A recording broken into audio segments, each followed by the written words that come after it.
let's touch on the future then, I guess, because this was going to be a main topic of conversation around us discussing this anyway. So let's do it. Xabi Alonso's Leverkusen, the very, very impressive Xabi Alonso's Leverkusen, the elephant in the room, the top of the Bundesliga side that look, from all intents and purposes, like they might have a real serious tilt at winning the Bundesliga and dethroning Bayern Munich. Something doesn't happen very often unless Jurgen Klopp is in town, ironically enough. So, yeah, let's talk about it. How impressive has Xabi Alonso been ever since he took over at Leverkusen? It's been fantastic. I mean, let's look at the wider context. He comes into a club, a big club as such, but that's been infamously labeled as Neverkusen, always being runners-up, always being second. So, on one hand, you have a man bringing in a winning culture.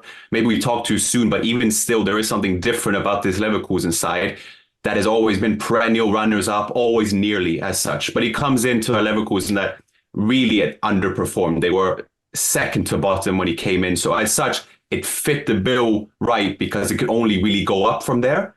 Having said that, when he did take over, I mean, it was a different team altogether, and reached the Europa League semi-final, almost got top four despite that terrible start under Seoane. And then now you go into a season where they're still unbeaten. They're historic as such in terms of how they started the season. Only their points tally halfway through the season, only bettered by Guardiola twice at Bayern. But what really impressed me about Alonso is that we tend to think, Spaniards, possession football and all that. And we can probably discuss in terms of how that will fit the bill for Liverpool, because he does play a high line. He plays with energy, all that. But you don't go unbeaten so far and have that success without that pragmatism as well, which I think you need at the top level. And then we can talk about manager influences. He played under Guardiola, Ancelotti, but also Mourinho. And so there'll always be those ties. But I think you need that pragmatism. And just to put into context with Leverkusen is they're always this team that were great on the counter, great energy, but they're a bit naive, a bit privy to get counted on, privy to et cetera, et cetera. He's brought that order into it as well. And that needs to be, I think that needs to be highlighted as well in terms of bringing that in. And the impact he has had as such is, fantastic. And obviously the links now won't be necessarily lessening. They'll be increasing. They will absolutely be increasing. Yeah, and I've already had conversations with people in this very building who've already said, well, it's Xabi Alonso, isn't it? It has to be Xabi Alonso. So, yeah, I think you're right there. And like you say, there've been murmurings in the background of everyone's been keeping an eye on Xabi Alonso anyway and see how he's getting on at Leverkusen. And there's a Real Madrid connection also, but Carlo Ancelotti signed a new deal at Real Madrid quite recently. So all of a sudden Liverpool go, okay, this is interesting. You spoke about him stylistically there and the way he likes to go about his business and the way he likes his team to play and stuff like that. Beyond that, in terms of your press conferences, the way he speaks, the way he conducts himself, I mean, he's always conducted himself brilliantly as a human being. Has that continued into his managerial career? Absolutely. And I think what's also needs to be remembered, and if we compare that to where Klopp is right now, in terms of the manager profession, it's a new era for managers in the sense that you still have a likes of a Ancelotti, who is a bit calmer and more on the side, but then a Klopp as well, who was super energetic, super engaged into the day-to-day in terms of bringing that energy into games, into training. And he's getting older as well, right? So you have new managers coming in, and you have the likes of an Arteta and Xabi Alonso, who are on the field, who are one of the strengths of Xabi Alonso, and that tends to be highlighted, is that he's always on the training pitch. He's always showing. He's always there instigating, and that requires a bit of energy and youthfulness, if you may. And that's what his strength as well. And so I think that combination of having the career he's had and being the kind of suave midfield maestro, I think adds the legitimacy to his tactical acumen as well, right? Because you can't have either or. We know a lot of former players, and that's their kind of gravitas. But at the same time, you need that tactical acumen, the technical kind of foundations.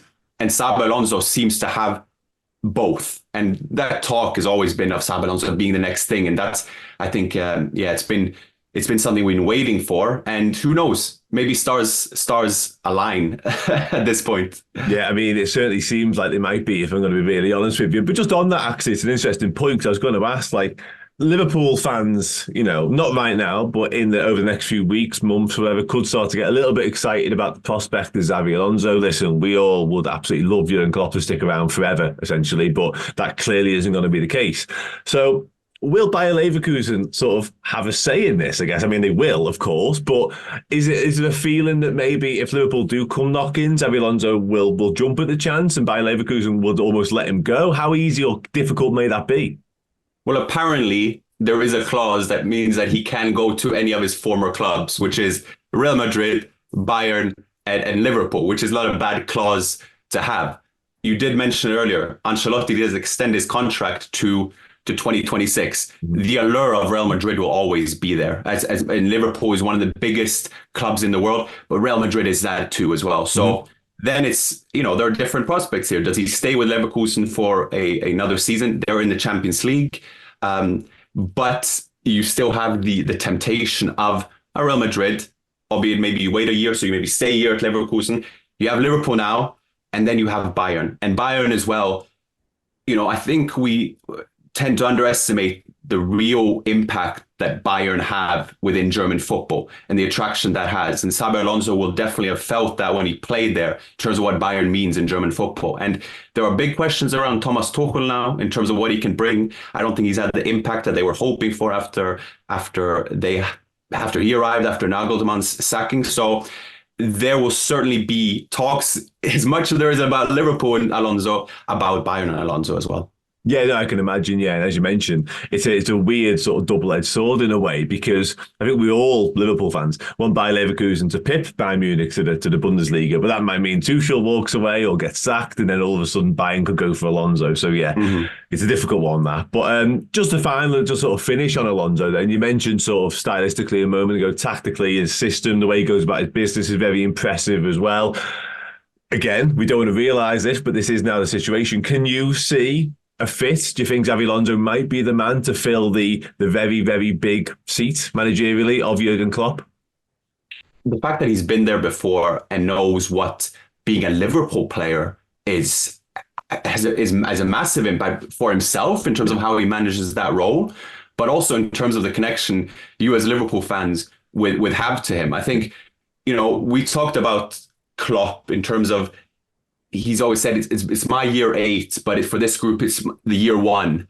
And there was a bit of worry about last season. You'll know this better than me, but in terms of that spark being lost, and I think all credit to him. And I'm a big fan of Klopp, but I think we've all been a bit surprised about actually how well Liverpool have done, considering the fact that you lost all those leaders in midfields now. Would they play week in, week out? No, but in terms of what it means for the group, that's something different. So the fact that he's brought that spark back is of huge credit. But at the same time, a club needs to evolve. A club needs to be re-energized as such. And maybe that was part of Klopp's decision in terms of saying what is best for Liverpool here.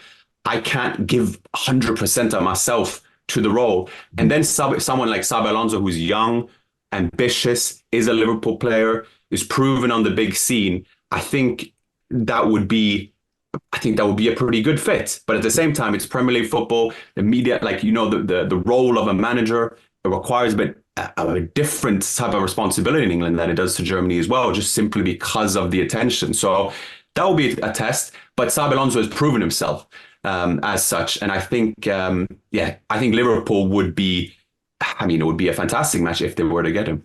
Yeah, absolutely. Yeah, I think we could go in different directions in Xabi Alonso that wouldn't necessarily be quite as exciting, wouldn't quite be as correct. He does feel like a good next fit for all the reasons you just mentioned there. And I think appointment-wise, I think literally everyone I've spoken to so far has gone, well, it's Xabi Alonso, isn't it?